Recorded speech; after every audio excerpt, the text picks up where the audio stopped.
Hello everyone, this is Xiaomi Redmi Note 14 Pro Plus 5G global version, and we'll take a little camera review of it. To see how good it is, we will compare results with vivo x100 Ultra, the best camera on the market right now. So we'll take a few shots with both of them and compare them. But first let's check the software on Xiaomi. Camera software. So this is global version of the phone, and the global version of the phone has different camera setup than the one sold in China. So for the main camera you have 200 megapixels f1.7 and the sensor size is 1/1.4 inches, so it's somewhat better than usual Xiaomi Redmi Note sensors, a bit bigger. There's no telephoto camera, and there is one in Chinese version, so that's kind of bad.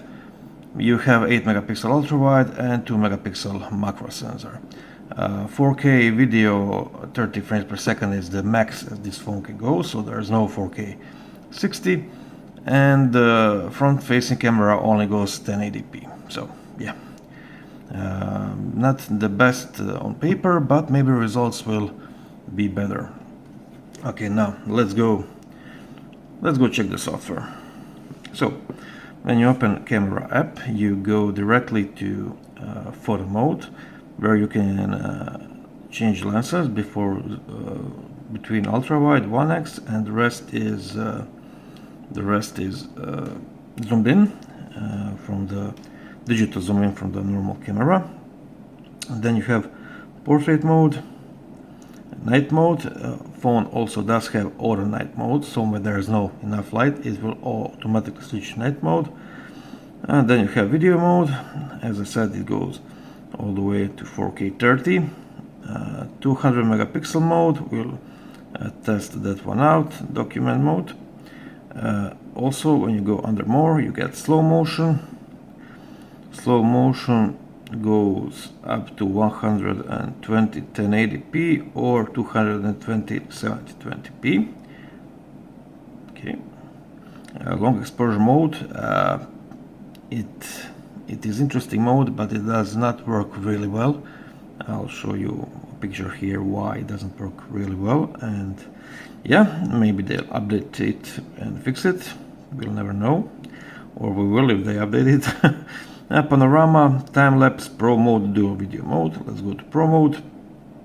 Under pro mode you can use main or ultra-wide camera. Main camera's exposure can go up to 30 seconds, and ISO value could go as low as 50 and as high as 6400. Of course you have manual focus there, like this. Let me check, do you have any other options on it? You have focus peaking, and that's really nice. Okay, let's see, does focus peaking really work?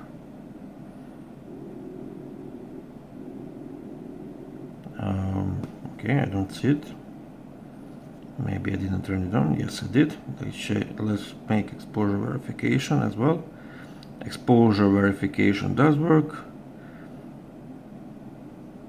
Yeah, focus peaking is in blue color. You can see it here when it comes to the edge of the keyboard. So pro mode is decent. You can maybe use it in 200 megapixels as well.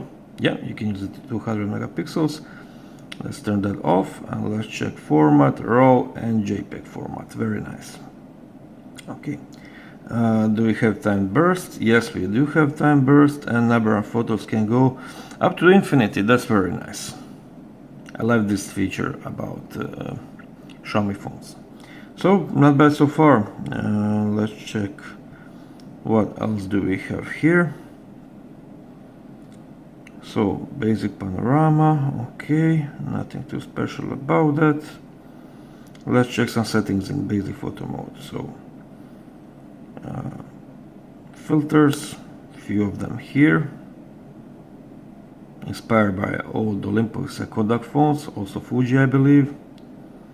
Timer, time burst, aspect ratio, tilt shift, motion focus, dynamic shots, shutter type. Oh yeah, not special. Okay, and AI camera, yeah, kind of basic software. Let's check if video supports switching between lenses in 4K 30. So you can do digital zoom in, but there's no zooming out to ultra wide during shooting. This is probably because ultra wide doesn't support 4K, or maybe it does, but you cannot switch between lenses. Yeah, when we switch to ultra wide, we go to 1080p, and then we can zoom in, but it doesn't switch lenses. So no lens switching during video in any settings. Okay, let's try it from here. Yeah, still no lens switching, so that's kind of bad. It's 2025, every phone should be supportive of lens switching, but it is what it is. Anything else to show you here? Okay, night mode works on both cameras. Nothing special there. Portrait mode goes to whole body portrait or zoomed in. Okay. Also there's probably beautify option. Yeah, beautify option. Anything else interesting under video? Frames per second, okay. Macro, okay. 4K. Yeah. Standard Xiaomi's camera interface, but it works really nice. I think CPU in this thing is not bad at all. What is it? Let's see. It says Snapdragon 7S Gen 3, so it's octa-core, and GPU is Adreno 710. It's not bad. Memory is UFS 2.2, so it's a bit slow, but it is what it is. Okay, let's go to photo and video samples and to compare it with vivo X100 Ultra. Okay, so just friendly reminder that these phones have totally different camera setups. So we are basically focusing on 1x camera and its digital crop. So first we start with low light, where you have V, that's for Vivo, where you have X, that's for Xiaomi. So let's compare these two photos. Okay, as you can see, Vivo has a bit different approach to colors that is kind of more accurate, and it has better control of highlights. You can see that LED here is very nicely controlled when you compare it to on Xiaomi. ISO value is pretty much, so it's 1000 on Vivo, 1250 on Xiaomi, and the shutter speed is a bit shorter on Vivo. When we look at the details, you can see here that it's a bit better on Vivo, actually quite a bit better, but it is 3 times more expensive phone. So yeah, let's move on. So now we have a bit of digital zoom. This is 2x digital zoom for both of them, and here you can see that Xiaomi did okay job. This is not a bad job, but the noise levels are very much too big here, and details is destroyed. Also the shadows and highlights are very blown out. So 2x cannot really compare to Vivo, but again, for everyday usage, this is not bad. It would be better if it had a real optical zoom, but you get what you get. And now we have 3.5x zoom. Here things become even more clearer. You can see how more balanced Vivo is. It is expected, but yeah, not bad for low light condition and harsh lights here for mid-ranger from Xiaomi. So yeah, okay. Now we have a simple 1x shot on both of them, and you can see the background blur is a bit better on Vivo because it has bigger sensor, but this is a really nice photo from both of them. I like colors of Xiaomi. Yeah, bit details lost, but when you look at photo as a whole, it's a very decent photo from Xiaomi. Nicely done. And now we have a portrait mode for both of them from around 50 millimeters, I believe. And you can see here Vivo is much better. Xiaomi's portrait mode is very soft, and I would not recommend using it. Here I tried to get focus on wire on both of them, but Xiaomi just wouldn't focus on wire, so This is what we could have, and this is what we had from Xiaomi. Just another basic shot from 1X from both of them, so you can see that it's a bit over sharpened on Xiaomi, very nicely done on Vivo, as expected again, but when you look at the photo for what it is, a mid-ranger photo, it's okay. A bit less over sharpening, it would make it a much better photo. Okay, now we go into the coffee shop, and here we have two photos differently exposed. You can see the highlights are better preserved again on Vivo. Also the detail level is much better and not so over sharpened like on Xiaomi. We also have one shot of a person. Again, Xiaomi a bit over sharpened. Colors are punchier than reality. This is reality. Bokeh blur is not as good as on 1-inch sensor on Vivo, but overall photo is decent. It's not destroyed in any way. It can be used, edited, and uploaded wherever you want. And now we have ultra wide. Ultra wide photo is very bad on Xiaomi. As you can see, it falls apart as we zoom in. It's not properly exposed. Yeah, I would not recommend using ultra wide either. Okay, now we have some harsh lighting here. Here on harsh lighting you can see cars driving by on both of phones, and the both did actually really well. So I'm really impressed that no strange artifacts on Xiaomi. Everything is well exposed, a bit less details, but it's expected. And highlights are not destroying the photo. Very nice from Xiaomi. Similar photo. Highlights here. So this is when you take two shots fast one from another. You can see that because of better CPU, Vivo can do HDR on every photo, and Xiaomi kinda gets lost there. So this is what you get with a mid-ranger. Okay, this is 3.5 zoom on both of them. So both use digital zoom here.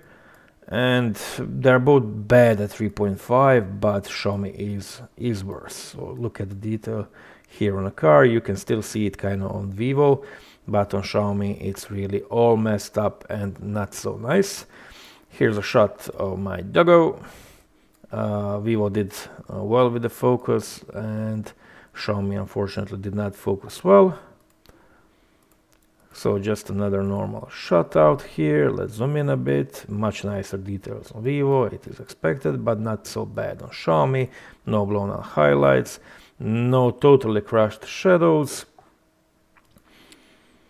And again, picture of a doggo. Let's see if Xiaomi did focus now. Well, the dog was moving a bit, so you can see that with flagship device you get flagship camera, and with mid-ranger things that are in motion don't seem to be very nicely focused.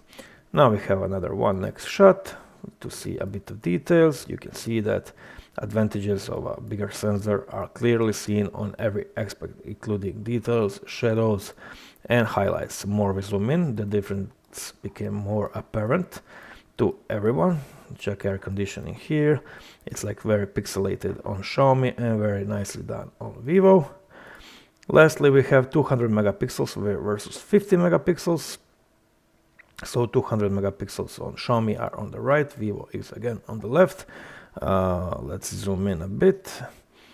Again, 50 megapixels for Vivo, kill and crush 200 megapixels from Xiaomi.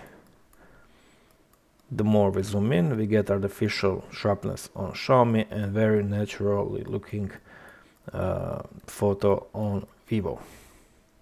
But as I said again, mid-ranger phone, mid-ranger photos. And one last thing to note is do not use macro mode on Xiaomi because it is trash. It is unbelievably bad, and I can't believe someone used that. Someone in 2025 put this in their phone, no matter what range, mid-range or whatever. To conclude, Xiaomi 14 Pro Plus 5G Global Edition has a decent camera. 1X, it's usable in almost any condition. You don't really have very good luck with ultra-wide and macro shots. And yeah, for the price that it is, around 400 euro is not bad. But honestly, I kind of hope that in Europe we will get a version with dedicated optical zoom lens, and unfortunately that's not the case. So yeah, if you're buying this phone just for the camera, maybe do not buy it. There are some alternatives like Pixel 7a or 8a, or even Pixel 8 can be bought in store now for like 500 euros. Yeah, thank you for watching this video. And for the disclaimer, why did I compare these two phones? Because I wanted to see how it compares to the best, and I'm a small YouTuber, I work with what I have, and now I have these two phones, and maybe it's interesting for someone to see, is it really worth paying double the price to get better camera? For me personally it is, especially when you are shooting things in motion, things in low light, and you like to play with your camera on phone. Yeah, see you in the next video.